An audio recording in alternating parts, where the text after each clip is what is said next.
right, 25 minutes before 11 o'clock. Thank you for tuning in. Nice looking Wednesday morning.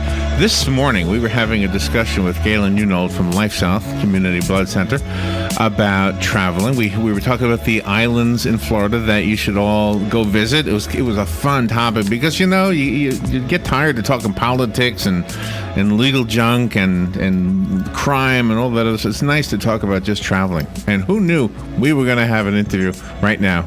Yeah. About traveling. It's awesome. And oh my gosh, this book, if our discussion this morning made you want to travel, wait till you hear about this book. It's called, are you ready? All you need to know is the title, Road Trip USA, Cross-Country Adventures on America's Two-Lane Highways. Jamie Jensen is the author. He has a lot of credentials. He is in search of the perfect two-lane blacktop. Oh, remember that? Was that a movie by James Taylor? I'm drawing a blank here. A movie or a song or a movie? A movie. Oh, I think so. Jamie Jensen, good morning. It's an honor to have you on our show. Good morning, Jamie.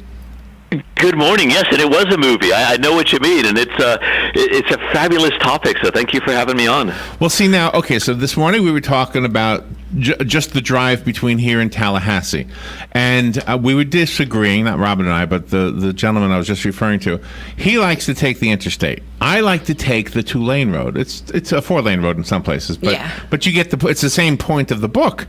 You get to see the little towns. You get to see the girls in the gold shorts. Yeah. Well, that's if you turn down the wrong road. If you go down the wrong road, you see those girls. You have good experiences. You share.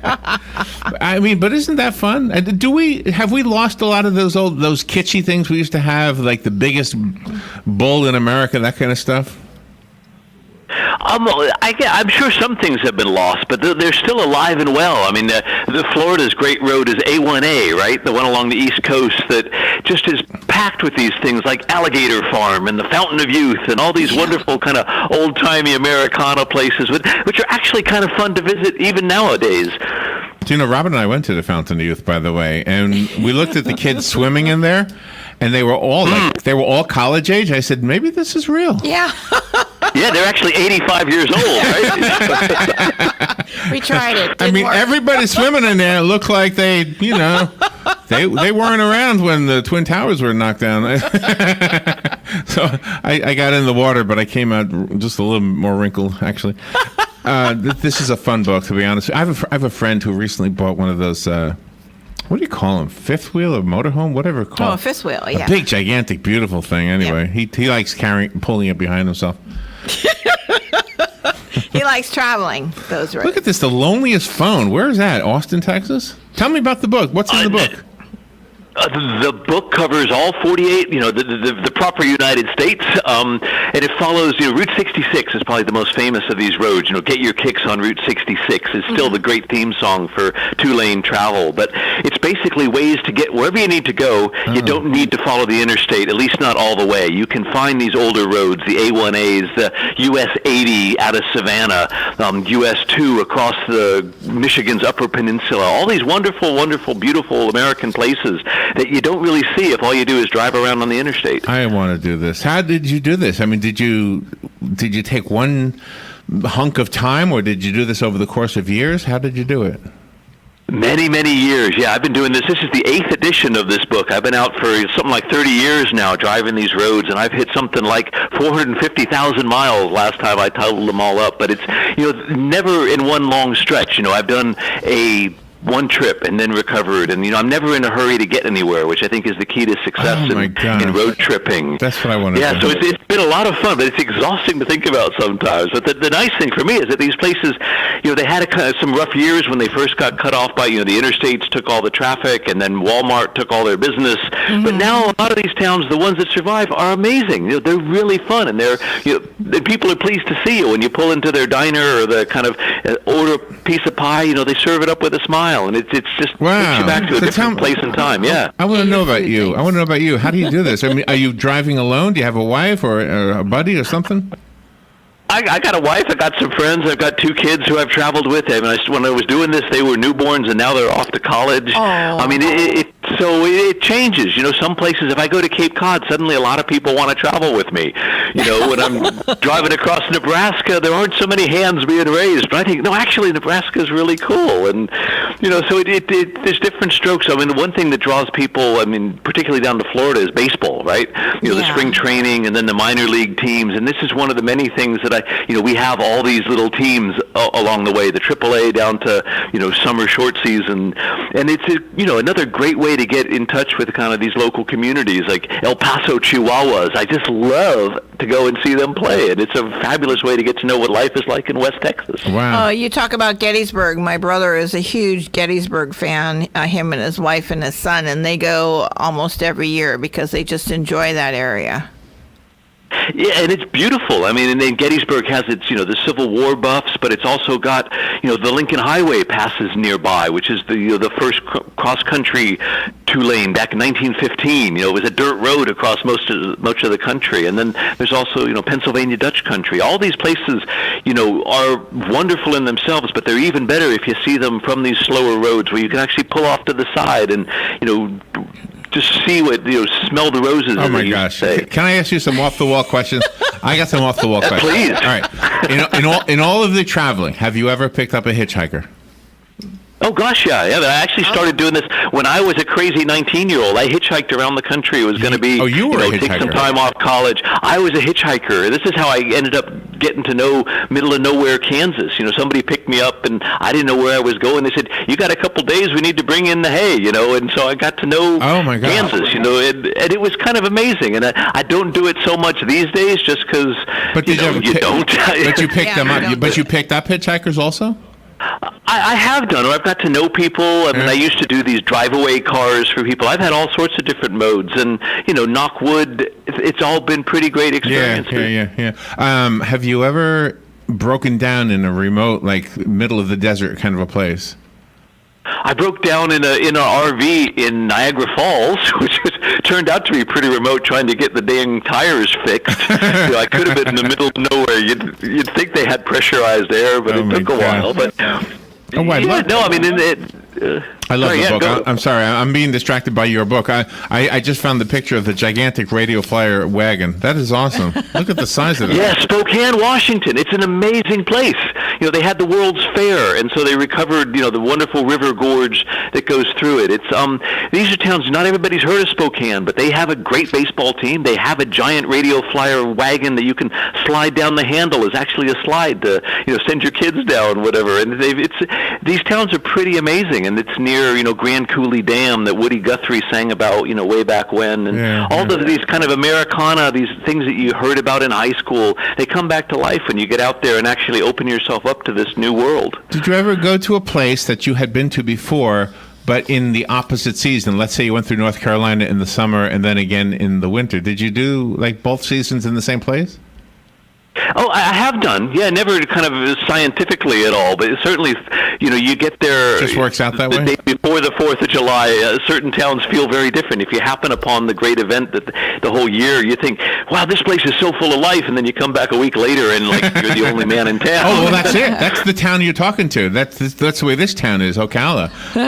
You didn't come through here, by the way. We're in the middle of the state, so. Do you like the... I made it to Disney World, but, I'm drawn to the water. Those certain things. That's always a happening place there. Well, that's... Wasn't it Danny... Yeah, go on. Don Garlitz, who was the old drag race guy. Was he Ocala? There was some connection. He's right down there. Yeah, okay. Yeah. Okay, I know everything. This is great.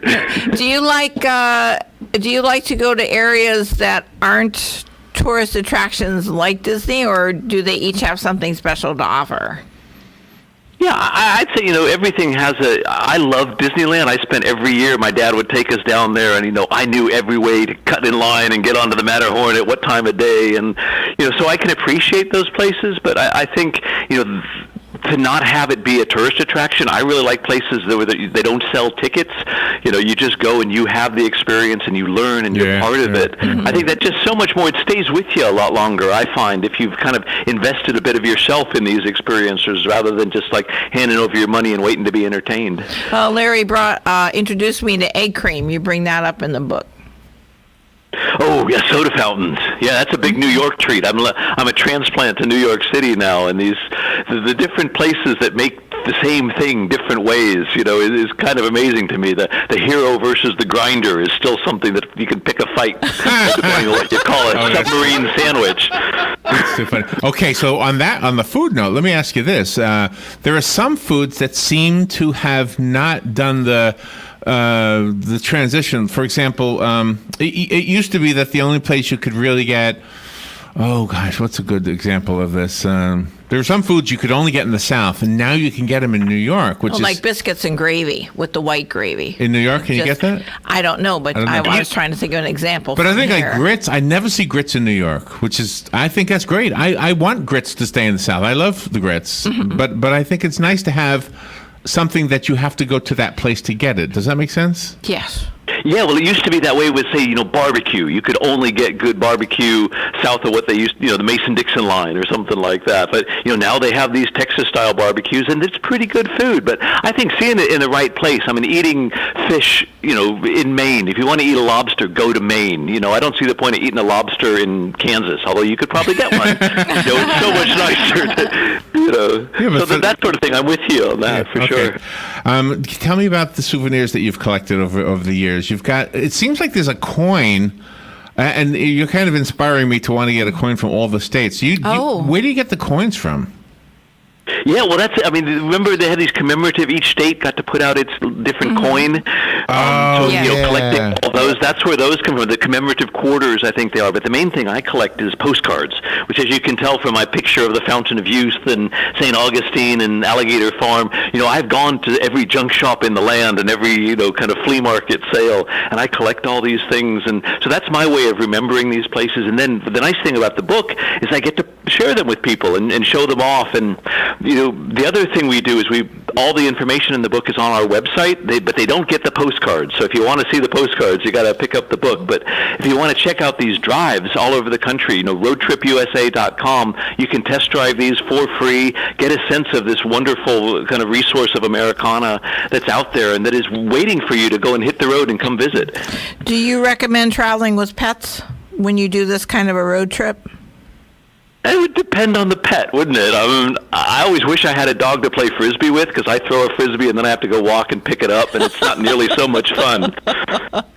Well, that brings up that disc golf. That's becoming super popular now. It seems like they're all over the place.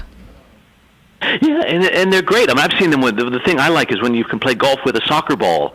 You got to kick the ball into the little hole, bigger hole in the ground. But it gets, and it's great fun. And the key, kind of more seriously maybe, about taking a road trip, the stopping and getting out, stretching your legs.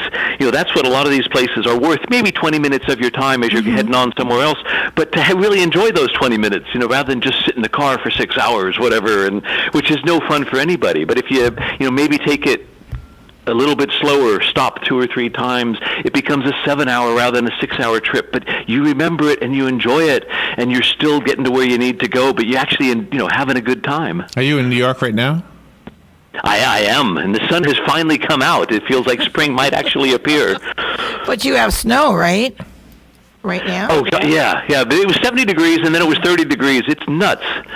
So where are you? Are you in? All in the snow. Where did I ask you? In New York. I know, but in the city, where are you? Yeah, Bleecker and Broadway. You're in the Village. Bleecker and Broadway. Oh, gotcha. Nice. Okay. Cool. So I grew up in that area, and I was with my son. I hadn't been there for a very, very long time, so I was up with him about a year and a half ago, maybe. And I wanted so bad to show him everything that wasn't touristy. And so, of course, where you are, that was one of the areas we went to, because I used to go there to buy records back in the day. There was a very dark, dusty, very unorganized record store that used to be there, and I don't know if it's still there, but probably record store. Yeah, well, now they're all very well organized and very, very expensive, because records, if you held on to them, they'd be worth millions, but they're not. But the sort of place, even in New York City, the Katz's Deli, the incredible, it's a bit touristy, but it's just, a place everybody ought to go and see. And then those are the sort of places that for food and drink, there's usually 1 or 2 places where you really ought to go. That gives you the sense of the place and the history history, and this is what, again, what road trips are all about. I don't necessarily recommend anyone driving around New York City because it's a little bit crazy sometimes. But the one thing that happened since I wasn't there was the High Line, and I went there for a short part of it, and a small part of it, I should say. It was just I just was amazed at how nice the area looked. I had recollections of it not being so nice over in that area.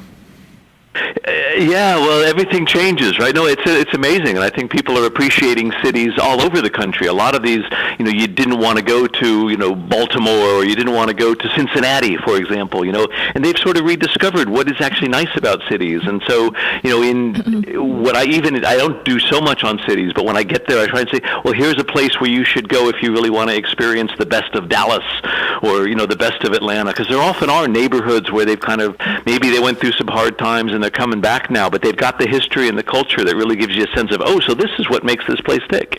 When your children were over the toddler stage and they had interests, how did you coordinate your road trips with input from your spouse and your children?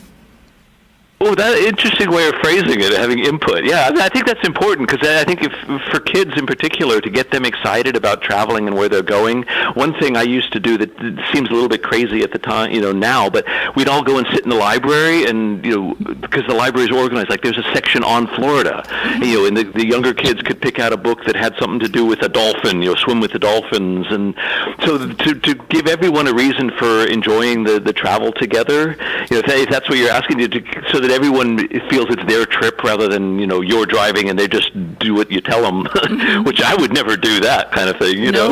Just sit down and shut up. Do you know what I always make fun of? It's fun too, because to have an excuse to get out and play with the giant dinosaurs or the giant lobster and take that, not a selfie would seem a bit weird, but if you're taking a picture of your kids, you get carte blanche to do all kinds of crazy things. Exactly. Right. Exactly. I always make fun of New York pizza, not New York pizza like where you are, but like where we are, because everybody says, like on their sign, we have New York pizza. I said to Robin, they don't say that in New York. There's nobody in New York selling New York pizza. They're all here. Everybody's in Florida.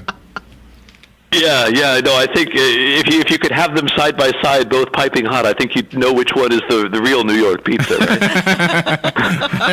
I don't know. Well, what kind of food was your most favorite on all of your road trips? I love food. I have to confess to being a brisket fan. I love barbecue brisket. I just think it's like God's gift to humanity somehow. It's so good. But I like, fruit pies. I like, seafood tacos. It depends on the place, and this is the thing, to get what's right for the place. If you're up in New England, you have pancakes with maple syrup and some blueberry pie or something. You wouldn't necessarily get that in Texas, right? So to choose your the menu items carefully, because you often get too much choice sometimes. Wow. So when's the last time you were on the road? Yesterday. Where'd you go yesterday? Where were you? No, I lie. I was on my bicycle yesterday cruising around because it suddenly got cold. But I have had some great trips. This is a nice thing about updating these books every, 2-3 years, is that, somebody makes me go and drive the Great River Road and cruise across the Mississippi Delta, which was my last really big road trip, trying to visit all these places where, the blues were born. And it was just so nice and so wonderful. And, to have the soundtracks that you can now carry around so much more with you. So, yeah, these things are still, it's a great reason to hit the road. Have you gone to the Travel Channel and said, Samantha Brown retired, can I take that job? I mean, yeah. I would love another show. You sound like the perfect candidate for that kind of a show. Well, thank you. I'll put them in touch with you. They take a lot of time to put together. In my limited experience of television, it's hours for that 30 minutes or whatever it actually shows. And my attention span, as you might tell, is a little bit short for some of these things. So, do you take your bicycle with you when you go on? I try to. And I used to. Yeah, just to get out, because otherwise you get kind of cramped up, and the car is not always the most comfortable thing. So to get out and to see a place pretty quickly, I jog through historical museums. I'm a little bit odd sometimes. People say, you came all this way to spend 12 minutes in my museum, but I think no, but it's really nice. I thank you for being here. But yeah, I like bicycles, and knowing the history, bicyclists are the people who got roads paved in the first place. Before there were cars, there were bicycles. And to know that bit of history, sometimes you understand things a little bit differently. So I like it. I like any kind of being in motion, I think, is basically the key. It just makes you feel that, okay, you're doing something right with your life because you're moving, you're seeing some nice things, and all is right with the world. There's so many cool things to see. I don't know if this is true across the country, but here in Florida, they have a program where they ripped up some of the old railroad tracks and they put down bicycle paths. So they're paved. And so you can ride a bicycle through where trains used to go through the woods, and it's just beautiful. And there's no traffic, there's no cars. No cars allowed. So if you're into bicycles, it's a really opportune thing to do. Yeah, no, I found a few. They call them rail trails. A lot of places where they've done this. But there's one in Dubuque, Iowa, has a 200-mile rail trail that goes almost all the way across the state. And nobody goes to Dubuque on purpose, right? But once you know about this bike trail, you just might, and it's amazing. It's on the Mississippi. So no, I love things like that. And even if you only get to hike a couple miles of it, you can walk on them. The other thing, Florida, the overseas highway that everyone talks about, that was a railroad, right? That was built as a railroad, and then some hurricane came along and destroyed it, and they thought, maybe we should turn it into a highway, And, I don't know. Have you had any extraterrestrial experiences on your road trips? Any UFOs? Yeah, that's it. I have seen those flashing lights and lightning that could have been something, but the closest I've come is out on the extraterrestrial highway out in Nevada, near the famous, legendary, terrifying Area 51, where they used to blow up all the atomic bombs, and they supposedly, that's where they're keeping that little creature that landed at Roswell way back when, and they're raising his friends. But that's as close as I've come to a truly meaningful experience with an extraterrestrial. Oh my gosh, this is such a fun book. I love this book. All right, the book is called Road Trip USA. It is written by our guest, Jamie Jensen. I found it on Amazon, but I have a copy right here. If I have one person who would like this one, you can call me right now, and I'll leave it for you here. I'll just pick somebody at random. And how else do we get the book other than Amazon? Do you have a website? We have a website, roadtripusa.com. We have links there that will send you to your favorite local bookshop. Certainly Amazon, B&N, whatever is left of bookstores. It should be pretty well. It does pretty well. It's out there, but Facebook pages. People are interested. They can send me a note if I've missed something out that they think I should know about. I'd love to hear from people, especially if they send me a vintage postcard of something like the Fountain of Youth. Robin's parents used to own and run a motel here in Ocala, Florida, and what was it called again? The Lamar. And they had a postcard, and I actually found one on eBay one time because that's long gone. It's not here anymore. But it's great. But apparently it was a popular stop for a lot of people driving before the interstates were built. Yeah, because we had Silver Springs and Six Gun Territory, so it was very popular. Yeah. Yeah, no, I mean, that kind of legacy of, it's wonderful. And postcards are often the only place these things survive, the only place these things survive. And it's a great way to kind of get an insight into these towns. But hitting the road is so, and most people have access to a car. It's easier than it sounds sometimes to just get out there and explore these great old 2 lanes. Oh, you made me want to keep my car. I keep thinking I'm going to give it up and just do Uber, but I think I'll keep my car. All right, let me get this one away. I picked somebody at random already. Good morning. You've got the book. Who's this? It's John. Good morning. Thank you. I have antique cars, and we get over to court, and we always look for these old 2-lane, back-lane roads where we don't get run off the road and look at these towns. And, it sounds like something we could get a lot of great ideas with, because every year we go to a different area with it. So I love it. All right, you got it. I couldn't get your first name, sir. May I have your first name? It's John. John. Okay, excellent. Okay, do you know where we are, John? Yeah, actually, I'm down 200 now. I'll probably be there in about 15 minutes. Okay, or so. Nice. You'll love the book. It'll be waiting for you. Thank you very much. Thank you. Have a good day. Thank you. Yeah, you make me want to go driving, Jamie. Thank you for being on the Hey, I'll have to send you some more. No, it's been really fun talking to you. I hope we can cross paths somewhere down the road. You talked about how long it took to make a TV show. I bet you this book took a while. I mean, you put a lot into this thing. Well, yeah, like I was saying, it's 30 years and counting, but I'm still loving it. So that's good. I still want to keep it going. So, and these roads are really, they make you feel young again. So it's a great thing, a great world to introduce people to. Very good. Did you get to Robin's neck of the woods? That's Milwaukee. Did you get there? I like Milwaukee. I've been there. I haven't. It's not exactly on one of my roads, but I do, get up there. Chicago. So I'm sure there's some great things. I love the lakes. Anything with water makes me happy. What a fun interview. Thank you, Jamie, for being on the show with us today. Thank you for having me. It's been fun. You're welcome. We'll be right back.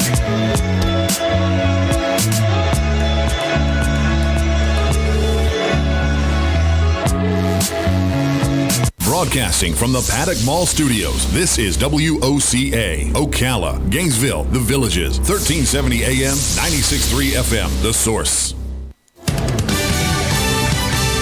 Fox News Radio, I'm Lillian Wu. Former President George